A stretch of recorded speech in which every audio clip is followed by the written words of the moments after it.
ICC পক্ষপাত দুষ্ট। ভারতের রাজনৈতিক হস্তক্ষেপ নাকি ক্রিকেটকে বন্দী বানিয়ে ফেলেছে। তাই কি করণীয়? আইসিসির বদলে এক নতুন সংস্থা চাই, এরকমই দাবি পাকিস্তানের প্রতিরক্ষা মন্ত্রী খ্বাজা আসিফের।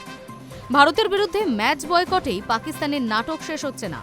এখন তারা চায় ক্রিকেটের নিয়ামক সংস্থাকেই তুলে দিতে, যা বুঝিয়ে দিচ্ছে যে কিভাবে ক্রিকেটের মধ্যে রাজনীতি ঢুকিয়ে দিতে চাইছে পাক সরকার।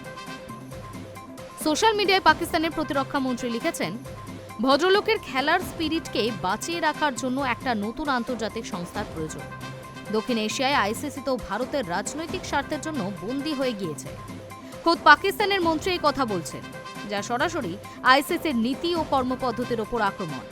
আর নতুন সংস্থা তৈরির পরিকল্পনা যে আইসিসিকে হুমকি দেওয়া, সেই রকমই মনে করছেন অনেকেই। আসলে পাকিস্তানের এই ক্ষোভের কারণ পুরোপুরি রাজনৈতিক। আইসিসির প্রধান জয় শাহ ক্রিকেট বিশ্বে ভারতের সাফল্য প্রশ্নাতীত। সেখানে পাকিস্তান নিজেদের ব্যর্থতার জন্যই ক্রমশ পিছিয়ে পড়ছে। তাই নিজেদের সাফাই হিসেবে ভারতকে আক্রমণের রাস্তা বেছে নিয়েছে তারা। এশিয়া কাপের সময়েও নাটক করেছে, আর বিশ্বকাপে তো বল গড়ানোর আগেই ম্যাচ বয়কট করেছে পাকিস্তান। আবার এটাও ঠিক, বয়কটের সমর্থনে বিভিন্ন দেশের ক্রিকেট বোর্ডের কাছে গিয়ে তারা ধাক্কাও খেয়েছে। বিশ্বকাপ অন্য ম্যাচ খেললেও ভারতের বিরুদ্ধে খেলতেই যত আপত্তি পাকিস্তানের। এই নিয়ে পাক সরকার বিবৃতি দিয়েছে। মনে করা হচ্ছে বাংলাদেশকে বিশ্বকাপ থেকে সরিয়ে দেওয়ার প্রতিবাদেই এই সিদ্ধান্ত।